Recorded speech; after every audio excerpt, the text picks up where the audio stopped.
Segundo livro das Crônicas, no capítulo de número 24, para a glória de Deus. Segundo livro das Crônicas, para a glória de Deus. Veja se há alguém ao seu lado, sem a Bíblia, aproxime-se para que nós possamos ler. Está depois de Samuel, depois de Reis, então Crônicas.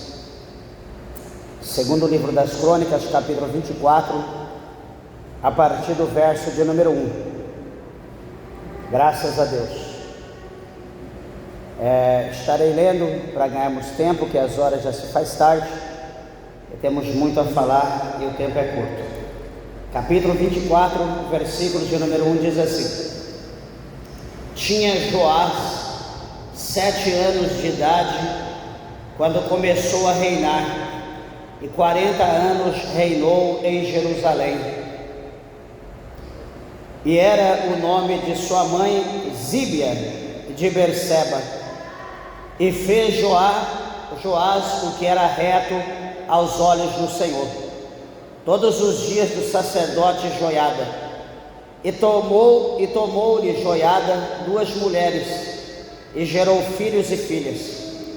E depois disto, Joás resolveu renovar a casa do Senhor. E reuniu, pois, os sacerdotes, os levitas, e disse-lhes: Sai-lhe pelas cidades de Judá, e levantai dinheiro de todo Israel, para reparar a casa do vosso Deus de ano em ano, e vós apressai este negócio. Porém, os levitas não se apressaram. E o rei chamou a Joiada, o chefe, e disse-lhe: Por que não requereste dos levitas que trouxessem de Judá e de Jerusalém o tributo que Moisés, servo do Senhor, ordenou à congregação de Israel para a tenda do testemunho? Porque, sendo Atalia ímpia, seus filhos arruinaram a casa de Deus, e até todas as coisas sagradas da casa do Senhor empregaram em Baalins.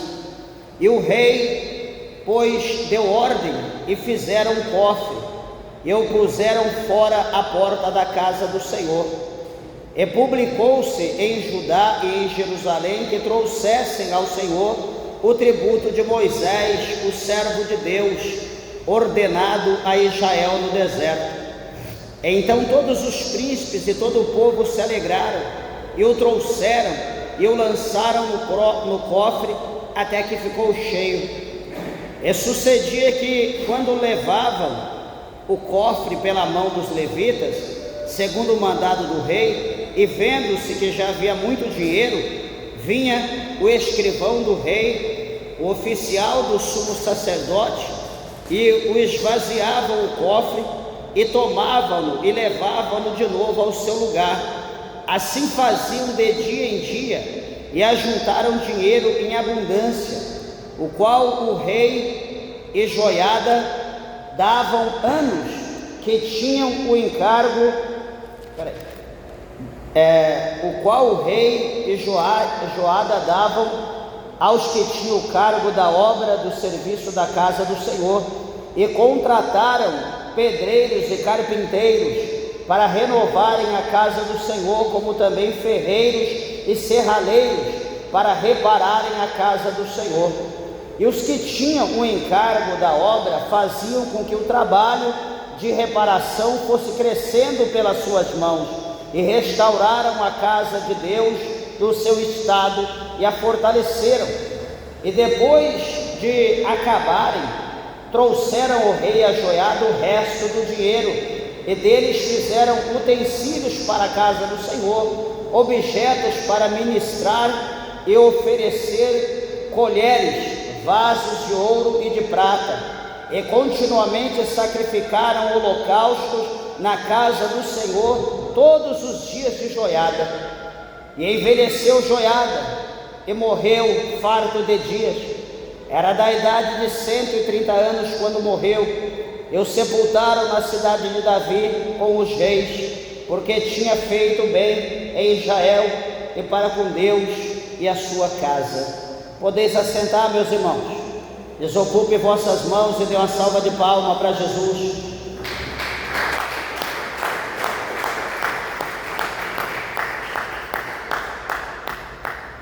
Graças a Deus, louvado é o nome do Senhor.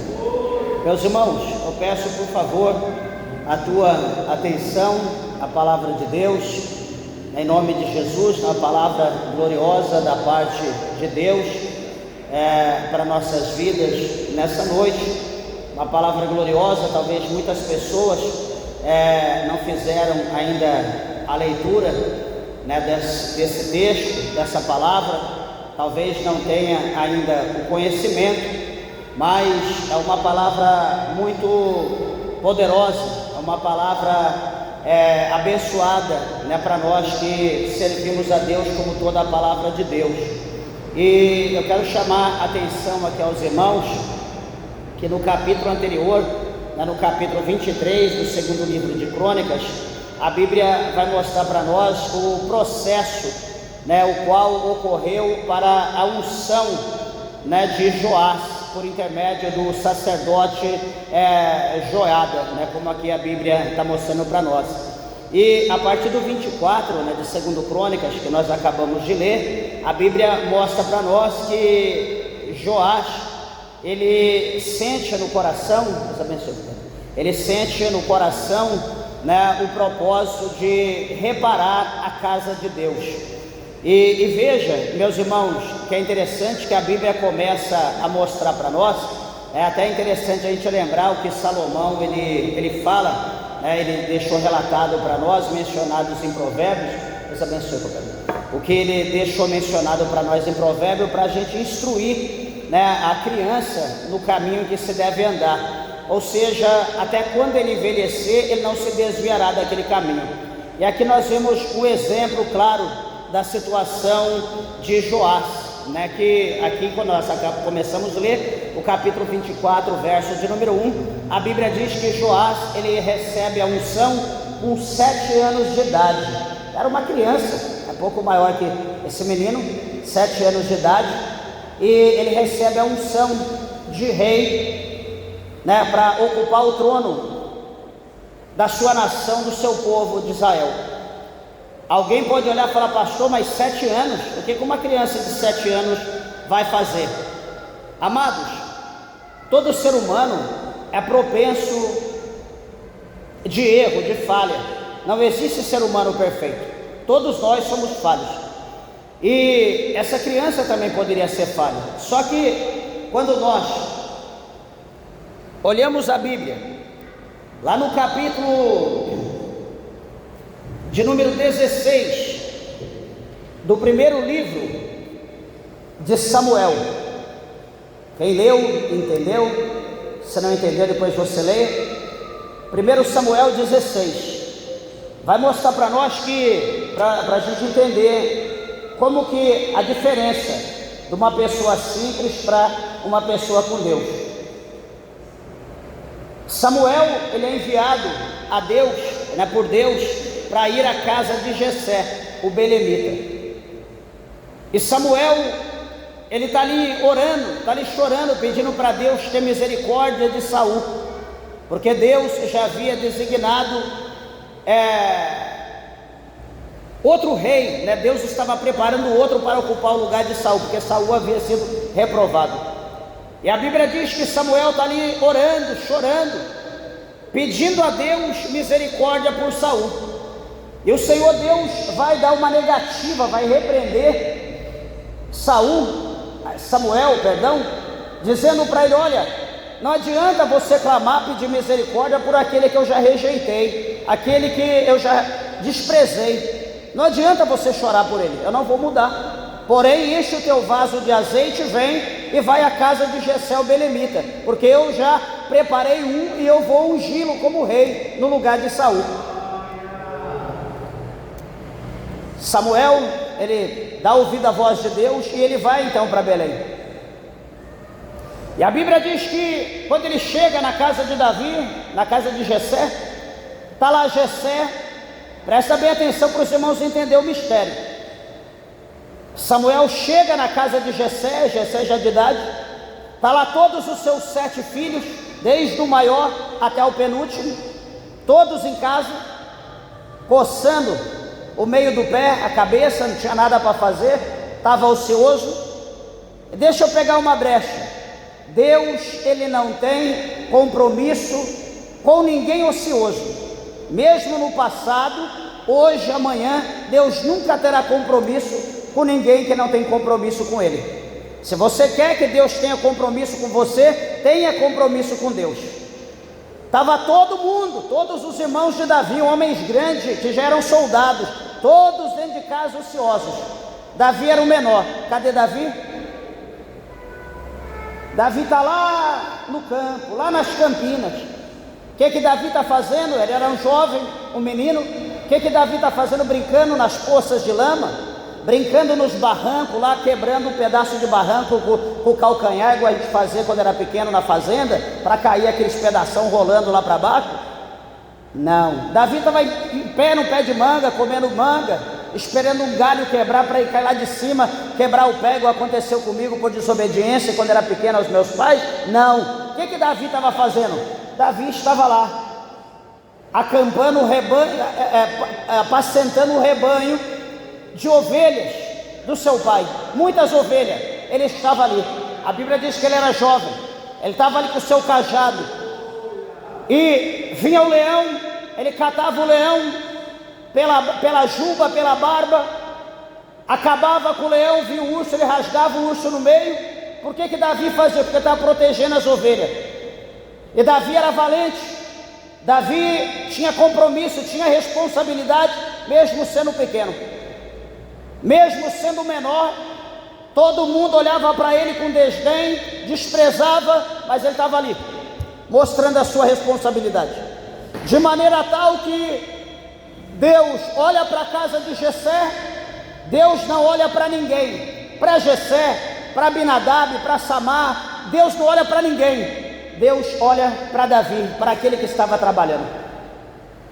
E ele estava trabalhando. Deus olhou e disse: esse aí vai ser uma bênção na minha obra, esse aí vai ser uma bênção diante do meu povo, é esse aí que eu vou escolher.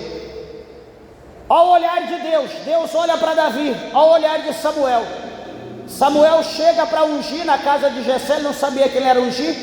Quando ele vê Abinadab, o irmão mais velho de Davi, grandão, fortão, igual Saul, ele olha para Abinadab e diz: certamente eu estou diante do novo rei de Israel. Deixa eu pegar a botija de azeite, eu vou derramar. Quando ele vai derramar, o Senhor dá uma negativa. Ei, Samuel, esse não, esse está reprovado.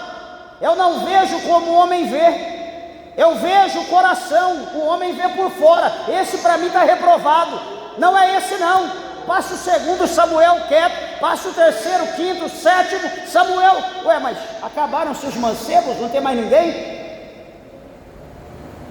Jessé diz: falta ainda um, falta o menor, falta o caçula, falta o mais novo. Ué, mas cadê ele? Ah, ele está lá nas Campinas, está apacentando as ovelhas. Então traga ele, chama ele, porque nós não vamos sentar ao redor da mesa, nós não vamos banquetear, nós não vamos comer enquanto ele não vier. Quando nós lemos essa frase, este versículo, imagina o que a gente, será que a gente consegue pensar, usar a mente dos irmãos de Davi? Peraí, deixa eu pensar com a mente deles. Está aqui todos nós estamos todos aqui, todos nós homens, todos nós experientes, homens de guerra, e todos nós somos desprezados. Agora Davi, uma criança, será que Deus vai olhar para aquela criança em vez de olhar para nós? Nós estamos pensando com a mente, pensando com a mentalidade, com a cabeça dos irmãos de Davi. Não, é impossível. Quer escolher um rei, ele veio aqui para ungir um rei, não veio aqui para ungir uma criança. O que criança pode fazer? Aquilo é desprezível. E cada um talvez pensando uma coisa, todo mundo maquinando, pensando, olhando para um lado, para o outro, coçando a cabeça, a barba, até que passa-se o tempo, horas, Davi chega. Quando Davi chega, todo mundo foca nele, os holofotes estão tudo virados para Davi, os olhos dos irmãos, de todos os sacerdotes que ali estavam. Samuel fica na brecha, aguardando a direção de Deus. Quando Davi entra, chega ao meio, para que todos possam ver melhor, o Senhor brada e diz: Samuel, este é o escolhido, ungiu para mim, esse será o novo rei. E agora? Davi se prostra e o chifre de azeite, a botija de azeite, a motolia de azeite é derramada sobre a cabeça de Davi. A Bíblia vai dizer para nós, lá no capítulo 16 de 1 Samuel, a partir lá do verso 12, 13, que quando ele recebe aquela unção na sua cabeça, a Bíblia diz que a partir daquele momento o Espírito de Deus se apoderou de Davi e ele foi transformado em um novo homem. Então ele, sendo jovem, sendo criança ainda, novo, era um homem de compromisso, era um homem de responsabilidade, era um homem de fé. Talvez ele tinha mais responsabilidade, mais compromisso que os seus irmãos, que poderia estar lá ajudando, fazendo alguma coisa útil, do que ficar em casa, arrumando conversa. Mas o Senhor olhou para Davi e a unção derramada sobre a vida de Davi fez a diferença na vida dele. A Bíblia diz que ele foi transformado num novo homem. Quando se fala a unção é derramada, está dizendo que a presença de Deus foi posta, foi colocada, foi fixada sobre a vida de Davi, e Davi se torna um novo homem. Davi agora vai ver com outros olhos, Davi agora vai pensar diferente, Davi vai ver as coisas diferentes, Davi vai ter atitudes diferentes, Davi vai receber coisas espirituais, que os irmãos não imaginam. Quem lê a história a partir do capítulo 17 vai entender. Quando ele vai se opor contra Golias, você vai ver que ele olha não para a estatura, não olha para a força, para as armas, mas ele vai olhar Deus como supremo, como todo-poderoso, e ele vai olhar para Golias como se fosse uma formiga, como que fosse um verme, algo insignificante. E a fé dele era tão grande que ele fez de Golias como se fosse um verme, arrancou a cabeça do seu corpo e lançou para as aves dos céus e para as bestas feras do campo, pois ele profetizou isso antes. Então a unção de Deus na vida de Davi fez toda a diferença, se tornou ele o grande rei, se tornou ele o homem segundo o coração de Deus. Veja no decorrer da história que essa é a primeira unção. Davi teve 3 unções na sua vida, até ocupar o trono total de Israel. Foi fracionado ali a unção sobre a vida dele. Ele ocupou o poder fracionado, foi dividido em três situações.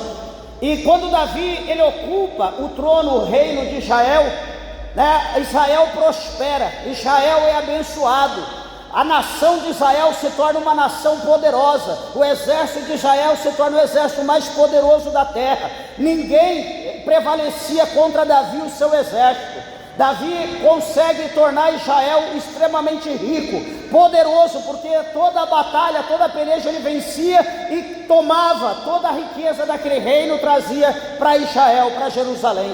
Então observa, meus irmãos, que a diferença, a unção, ela faz a diferença na vida do homem, na vida da pessoa que recebe a unção de Deus. Eu quero dizer para você que eu tenho essa unção de Deus, muitos aqui têm essa unção de Deus na sua vida. Eu quero dizer uma coisa que nós não podemos deixar a unção de Deus, ser sufocada na nossa vida. Nós não podemos sufocá-la, mas nós temos que permitir que essa unção de Deus venha fazer a vontade de Deus na nossa vida, que nós venhamos ser instrumento, que nós venhamos ser ferramentas utilizados por Deus nessa terra, em benefício daqueles que confiam no Senhor. Veja, amados e queridos irmãos, observe que aqui, segundo Crônicas 24, Joás, ele tem 7 anos de idade, quando ele é ungido. E o que vai acontecer? 7 anos de idade. Muitos podem pensar, é uma criança, vai gastar todo o dinheiro em doce, vai gastar todo o dinheiro em leite, vai fazer do reino uma creche, só amiguinho, só criança. Aí que você se engana. A Bíblia diz que este Joás, ele vai reinar 40 anos em Israel, ou seja, ele começa com 7 e ele vai acabar o seu reino com 47 anos, novo, jovem ainda. E a Bíblia diz que chega um determinado momento que tudo que Joás ele vai fazer, Joás ele faz, como diz o verso 2, ele faz tudo o que é reto aos olhos de Deus. Então, como eu falei aqui na mensagem inicial, que quando o justo governa, o povo se alegra. Por quê? Porque Joás ele faz tudo que agrada a Deus, tudo que agrada a vontade, tudo que é da vontade de Deus ele faz. E sabe o que acontece? As bênçãos de Deus são derramadas sobre o reino, a bênção de Deus é derramada sobre o povo, por causa da fidelidade do rei com Deus, o reino se torna um reino pacífico, o reino se torna um reino de paz, o reino se torna um reino próspero, abençoado, um reino que só cresce, só cresce, só cresce, e todo mundo é farto, é abençoado. É o que aconteceu com Salomão. A gente observa que Salomão, filho de Davi, no começo do seu reinado, quando ele vai ocupar o trono, nas margens, às vésperas de ocupar o trono, o Senhor Deus aparece para Salomão em sonho, e Deus vai falar para Salomão: Salomão, pede o que tu queres que eu te dou.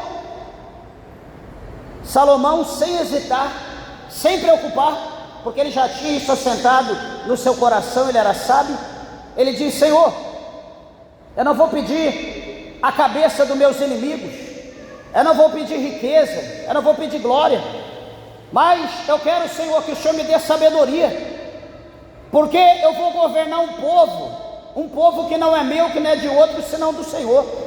Eu vou governar o teu povo, e eu quero que o Senhor me dê sabedoria, para que eu possa entrar e sair no meio deles. Ele pede para Deus sabedoria para governar o seu povo.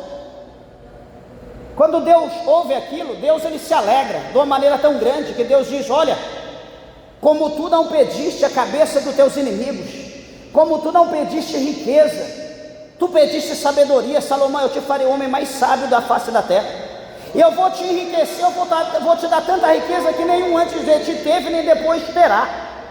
E outra, como tu não pediste a cabeça do teu inimigo, o teu reino será um reino pacífico, será um reino de paz, será um reino próspero. Salomão vai reinar 40 anos em paz. Deus honrou a sua fé, e aquilo que ele pediu, Deus concedeu para ele, sem misericórdia, concedeu em abundância. Então ele teve sabedoria para pedir.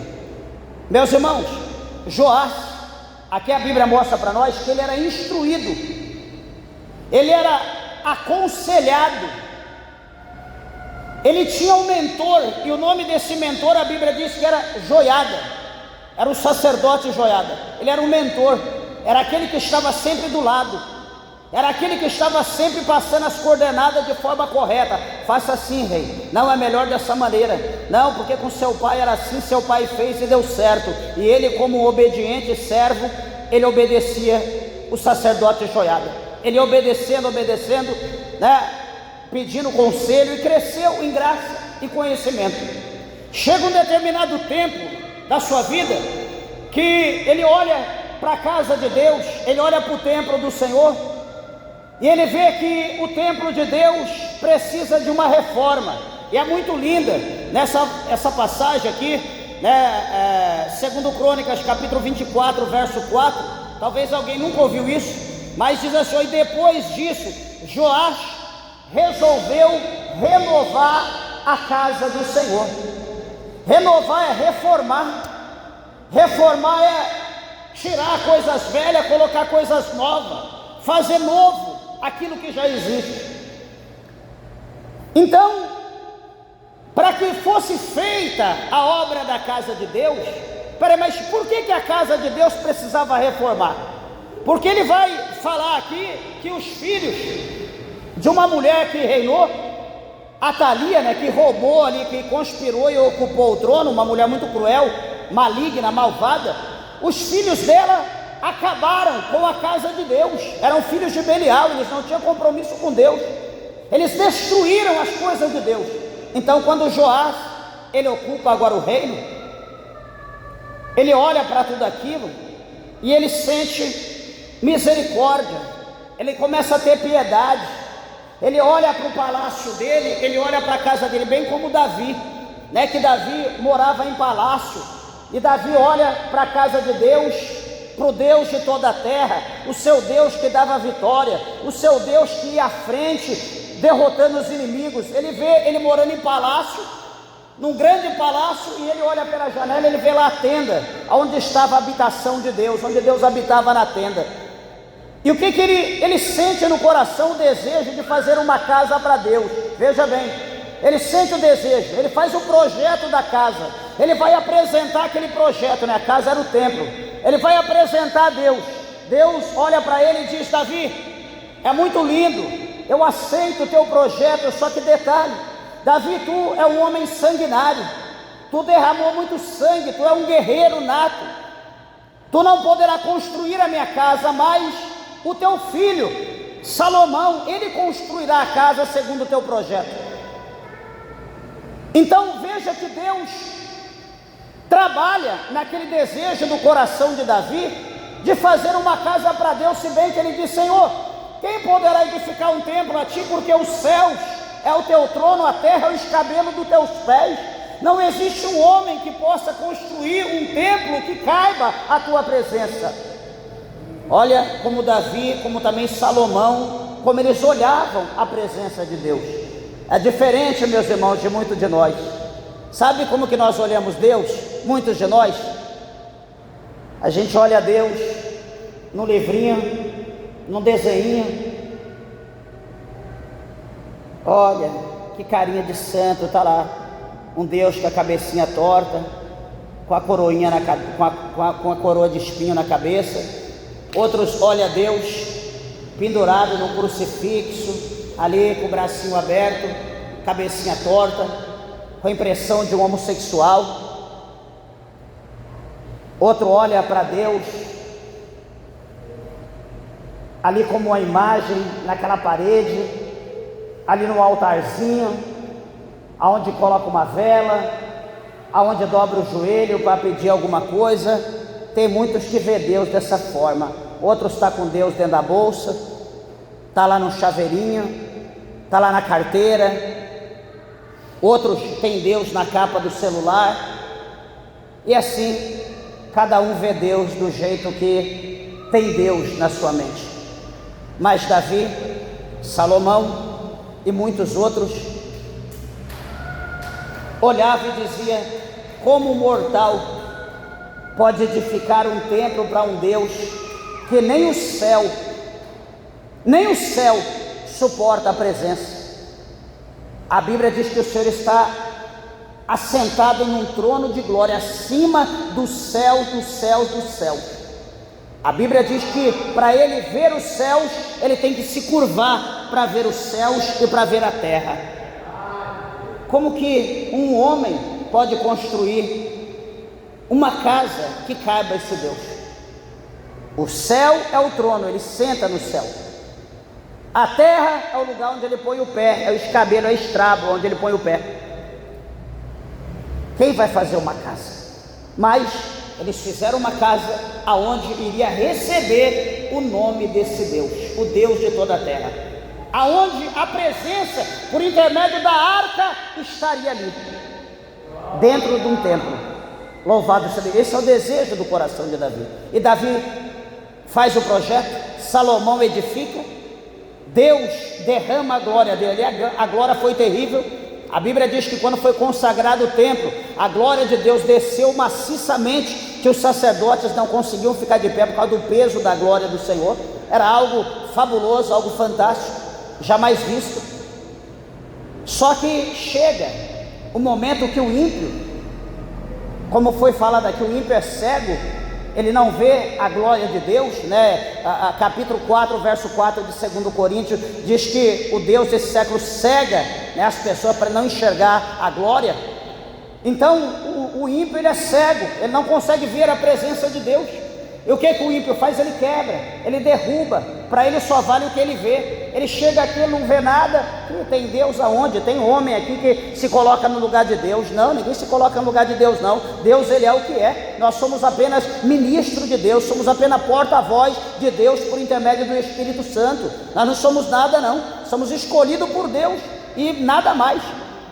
Só que, como o templo tinha sido machucado, então Joás, ele decide, Joás resolveu renovar a casa do Senhor. Meus irmãos, e ele vai reunir os sacerdotes, levitas, e ele vai mandar eles sair pelas cidades de Judá, para levantar dinheiro de todo Israel, para preparar a casa do grande Deus, de ano em ano. E ele diz, eu tenho pressa, vocês se apressam nesse negócio. Mas a Bíblia diz que os levitas, eles não se apressaram. O que a Bíblia mostra para nós? O apóstolo São Paulo, ele escreveu um dia, ele diz que nem todos que estão em Israel são israelitas. Presta atenção aqui, você já ouviu isso? Nem todos que estão em Israel são israelitas. Por que, meus irmãos? Foi dada a ordem pelo rei para todo mundo trabalhar. Só que os levitas, sei lá, por ociosidade, sei lá, por preconceito, por ser oposto ao rei, os levitas, eles não querem fazer, eles não querem ver o negócio acontecer, eles não querem ver a reforma. Meus irmãos, que espírito maligno é esse que age na vida das pessoas, para as pessoas não ver o bom andamento da obra de Deus, para as pessoas não ver a expansão, o crescimento da obra de Deus na terra. Peraí, a obra de Deus não era feita apenas por Joás, a obra de Deus não era feita apenas por Joiadas, a obra de Deus não era feita por os outros sacerdotes, nem pelos levitas, era feito por todos os povos de comum acordo. Cada um tinha que contribuir de uma determinada forma, com uma determinada condição, com determinado valor, para que aquilo somado então pudesse ser investido na casa de Deus, na casa de Deus.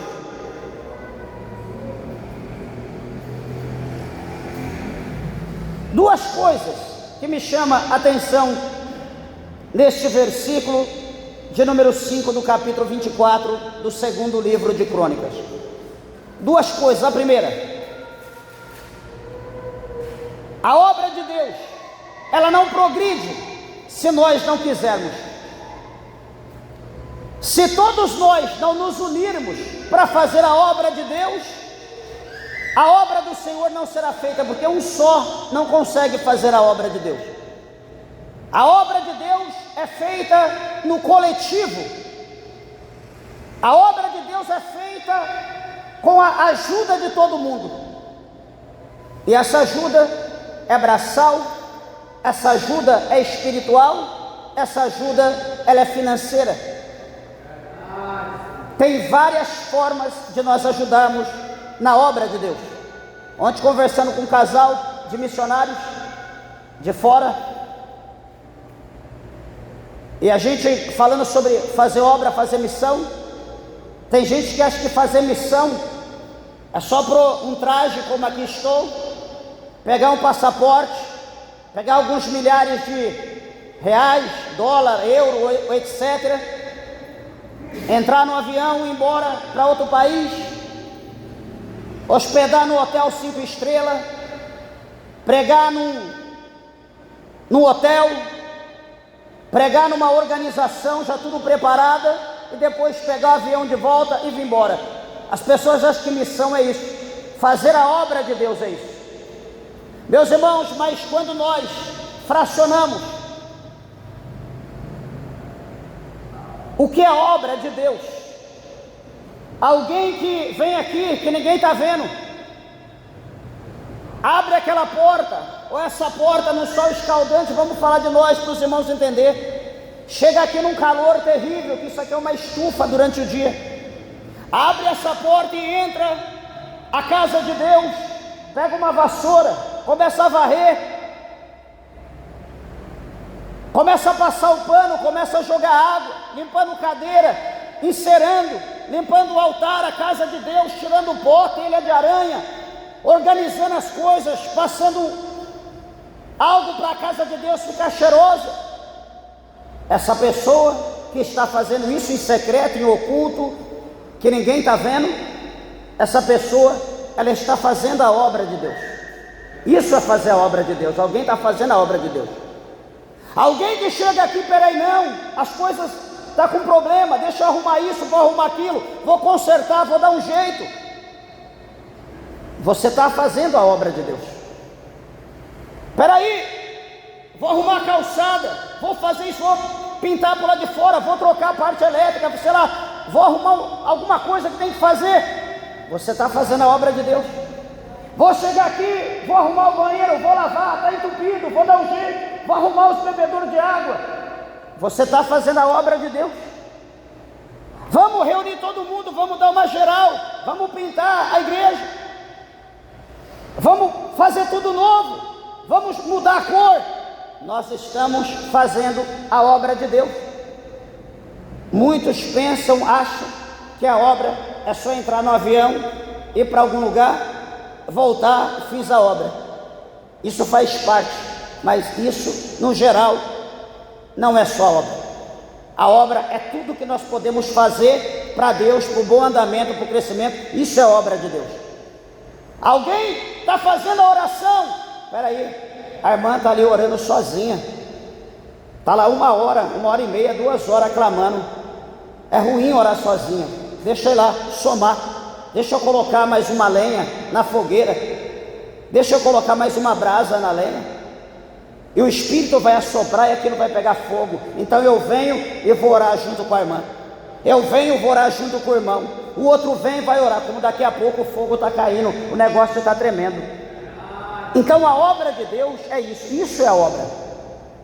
É ajudar em tudo aquilo que houver necessidade. Depois tem outra forma. Presta atenção, tem outra situação. E essa outra situação chama a nossa atenção, que está aqui, aonde a palavra do Senhor vai mostrar para nós que Joás, ele resolve renovar a casa do Senhor, e ele vai pedir, né, para que todos contribuam financeiramente. Eu sempre falo aqui para os irmãos, quando nós vamos pedir a oferta, que infelizmente muita gente por aí que não tem conhecimento chega e diz: olha, vamos lá na minha igreja, vamos para lá, ver você na rua, ver que você é crente, ou conhece em algum lugar, até mesmo no trabalho, e diz: vamos lá para a minha igreja, lá você não precisa dar oferta, lá você não precisa dar dízimo para pastor, lá não tem esse negócio. Aí aquele espírito de avareza que estava, entra ou não entra, ele já entra com tudo na tua vida, fala: ah, realmente, é isso aí mesmo, eu vou lá. Aonde que é a tua igreja? Tal lugar. E você chega lá, aquelas igrejas enormes, tudo da mesma cor, aqueles bancos lindos, bonitos, instrumento para todo lado, coisa linda, tudo organizado, tudo bonito, tudo de primeira. Aí se você é um tolo, um doente mental, como muitos são, desculpa falar dessa forma, não reflete, não raciocina, peraí, tudo isso aqui teve um custo. Tudo isso aqui tem um valor, é tudo coisa de primeira. Primeiro, caiu do céu, a igreja pronta e todo mundo entrou dentro, ou o pastor, o bispo, sei lá, ele é rico e ele gastou tudo do bolso dele, porque a proposta que foi feita para você é que lá você não precisa dar dinheiro. E você foi, e você caiu, não é no laço, você caiu no abismo, porque além de você estar caindo numa seita, falo isso com base, você vai investir ocultamente horrores, muitas vezes mais do que o teu dízimo que você daria aqui ou em outra igreja normal, porque obra, paredes retangulares, equipamentos, utensílios não caem do céu, tudo exige dinheiro. Nessa época aqui, Joás, ele pede que todo mundo contribua segundo aquilo que foi proposto por Deus a Moisés e de Moisés ao povo. Todo mundo tinha que contribuir. Então, meu segundo ponto, o primeiro eu falei do povo, agora esse segundo ponto. Então o que acontece? Todo mundo, de uma forma organizada, conjunta, vai começar a investir, vai começar a ajudar a obra, quer ver a construção, quer ver o negócio acontecer. Só que vai ter outra situação. Aquele que irá, como aqui quem recebia, Joás, ele estava sobre a ordenança. Joiada também estava ali contemplando, mas tinha os oficiais que eram responsáveis pela contabilidade. O valor que era recebido, que era agregado, somado, era investido na obra. Todo mundo viu o acontecimento, a obra de Deus sendo feita, o templo do Senhor sendo feito. Depois, o que sobrava, está dizendo aqui, porque certamente era ouro, era prata, era cobre, era madeira. O que sobrou daquilo que o povo de bom coração ofertava na igreja, o que sobrou, a Bíblia diz que era convertido em utensílios, era convertido em materiais de adoração, para sacrifício. Tudo que precisava na obra de Deus foi feito com aquilo. Meus irmãos, aí nós vemos hoje o Joás de hoje, o Joás de hoje que está na direção. Quase todos, né, não digo todo, não vamos generalizar, mas quase todos os Joás de hoje, os líderes religiosos, hoje tem uma bela, no mínimo uma bela caminhoneta, no mínimo fazenda com algumas dezenas de metros, né, de terra, no mínimo algumas dezenas, centenas de cabeças de gado branco, e o povo está fazendo a obra, se virando do avesso, arrancando lã, gordura, tutano do osso, investindo na obra, e o dinheiro está saindo pela tangente, não está sendo investido aonde tinha que ser investido. Você vê por aí o povo dizer: ué, esse negócio está parecendo obra de igreja. Por que obra de igreja? Porque nunca conclui. Obra de igreja todo dia tem uma reforma, todo dia tem coisa para fazer, né? As pessoas deixam aquilo como que, você tem que ajudar porque a gente tem que fazer aquilo. Quando faz aquilo, derruba ali e fala, você tem que ajudar porque a gente tem que arrumar aquilo ali. Daí quando vai arrumar, derruba porque a gente tem que fazer aquilo. Nunca cessa, nunca cessa. O dinheiro nunca é convertido para alguma coisa, para o bem-estar de todos na obra de Deus. Sempre alguém vai receber aquilo. Só que Joás mostra para nós aqui, como um líder, né, do povo de Deus, como um homem com coração voltado para o Espírito Santo, que aquilo que é para Deus, é para Deus. Aquilo que é para mim, mas o que é para Deus, é para Deus. Eu não posso inverter os papéis. Eu não sou Deus, eu não estou no lugar de Deus. Porque quando nós queremos converter aquilo que é de Deus para nós, vai acontecer aquilo que está no primeiro livro de Samuel, presta bem atenção. Vai acontecer aquilo que está no primeiro livro de Samuel, capítulo 2. O que está escrito lá no capítulo 2 de 1 Samuel? Entre tudo que está escrito, tem uma parte que diz que o Senhor havia predestinado matar Ofni e Finéias, filho do sacerdote Eli. Por quê? Porque eram filhos de Belial, porque eles não conheciam a Deus.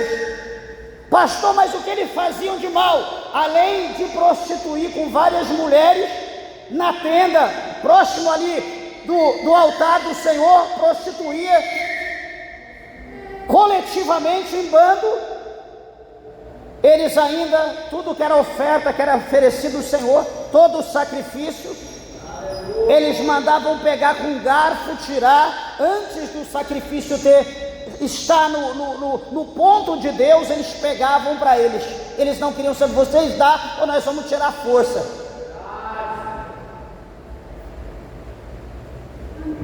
Então, nós temos essas duas situações. Nós fazemos como Joás, ou nós fazemos como os filhos do sacerdote Eli, Ofni e Finéias. Só que Ofni e Finéias teve um fim terrível, porque a Bíblia diz que o Senhor fala para Samuel, e Samuel fala para Eli, que o Senhor ia fazer algo terrível, que quem ouvisse ia tinir os ouvidos, o que o Senhor ia fazer com Ofni e Finéias. Então, amados, o povo hoje está brincando com Deus. Por quê? Porque esqueceram do juízo de Deus. As pessoas estão achando que fazer as coisas para Deus é como um prefeito, é como um governador, é como um deputado federal, estadual, um senador ou um ministro da Suprema Corte, como um juiz qualquer. Meus irmãos, fazer as coisas para Deus não é brincadeira.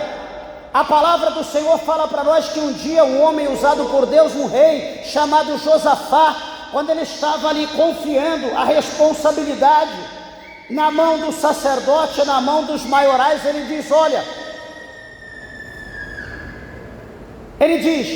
olha a maneira como a qual vocês farão a obra de Deus. Faça a obra de Deus com respeito, com amor, com equidade, porque Deus não é o homem. Deus, ele não aceita suborno. Josafá disse dessa forma, Deus não aceita suborno, ele não é o homem, não aceita suborno. E quando nós falamos, Deus, faz isso para mim, que eu vou fazer isso para o Senhor. Meus irmãos, isso é o quê? Será que isso seria suborno? Quando nós dizemos, Deus, faça isso por mim, que eu vou fazer isso para o Senhor. Se o Senhor me der isso, eu vou te dar aquilo. Sabe por que muitas coisas não estão acontecendo mais na nossa vida? Porque nós não estamos conseguindo entender a palavra de Deus. Nós estamos lendo, não examinando, como o presbítero falou aqui hoje. Eu sempre digo isso para os meus irmãos, não é necessário só ler, nós precisamos examinar. Jesus falou para nós examinarmos as Escrituras 5:39. A palavra de Deus tem que ser examinada para a gente compreender. Esses dias conversando com o irmão e falando para ele acerca da mulher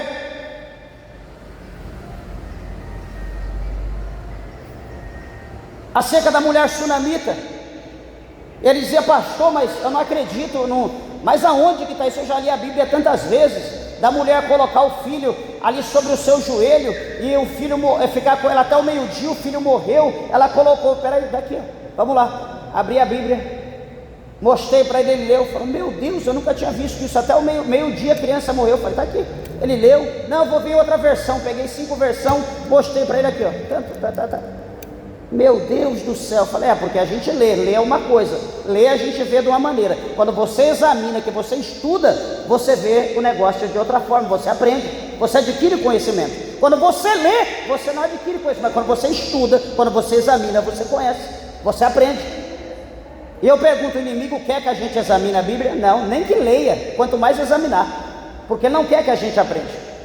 Os pastores querem que você aprenda a Bíblia? Não, por quê? Porque não está tendo mais pregação hoje. Vai ter um evento ali, ó.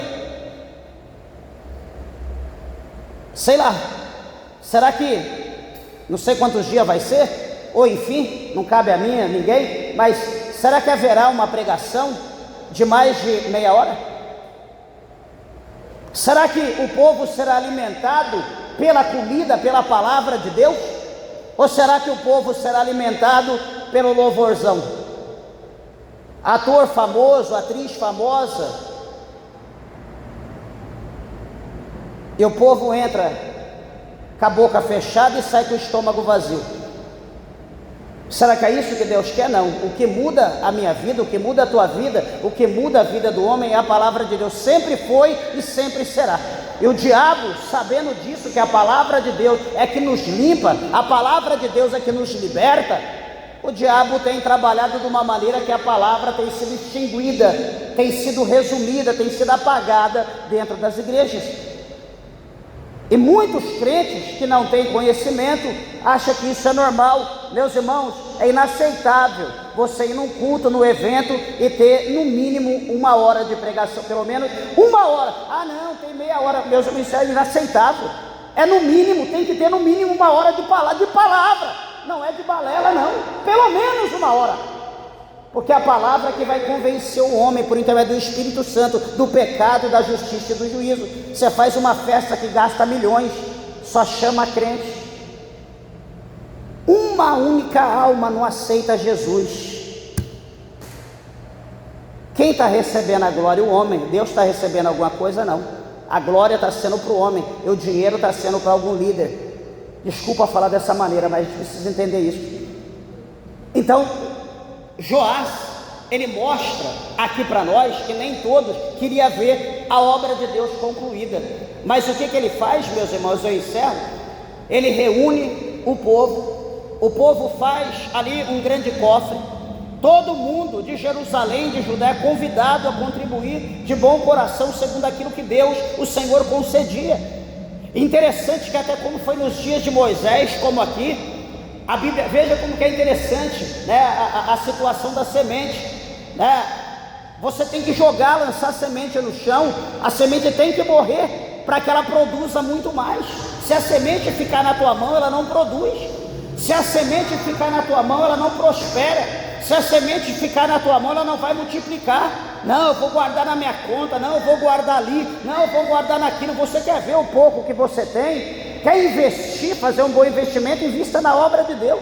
Vai render mais do que em qualquer bolsa de valor que você possa aplicar.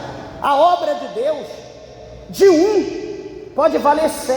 Deus tem o poder de preparar isso, né? Como a Bíblia fala daquele semeador que semeou no caminho, as aves do céu veio, comeu a semente. Aquele outro que semeou em pedra, em pedregal, até tentou nascer, mas não tinha terra, morreu. Aquele outro que semeou, que caiu em meio aos espinhos, até nasceu, começou a crescer, mas foi sufocado por causa dos espinhos, não conseguiu crescer, ter vida. Mas teve o outro que caiu em terra boa, e a proporção ele foi de 30, 60, 100 por 1. Então tem as barreiras, tem, mas tem a terra boa. Pastor, como eu saberei onde é a terra boa? Faça a prova com Deus. Faça a prova com Deus. Senhor, me orienta, me mostra. Eu quero ver onde a terra é boa. Eu quero semear minha semente no lugar certo. Eu não quero ter prejuízo, eu quero ver prosperidade da minha semente. Então você verá isso acontecer. Você verá isso acontecer. Porque o que é da obra de Deus é da obra de Deus. O que é teu, o que é meu é meu. Nós precisamos entender isso. Nós não podemos misturar. Deus não aceita essa confusão. E meus irmãos, queridos e amados, então o reino de Joás, durante os 40 anos que ele reinou, a Bíblia mostra que foi um reino próspero, foi um reino abençoado, porque tudo que ele procurou fazer, ele fez na direção de Deus. Então o que você for fazer na tua vida, faça na direção do Senhor, faça na direção de Deus, peça confirmação, não faça nada, né, por entusiasmo, não faça nada porque alguém mandou você fazer, faça na direção de Deus, peça a confirmação de Deus, e você verá a glória de Deus se manifesta, como foi na vida de Davi, como foi manifesta na vida de Joás, na vida de Salomão, entre outros homens de Deus. Amém? As palmas bem alegre, exalta e glorifica o nome do Senhor. Glória a Deus.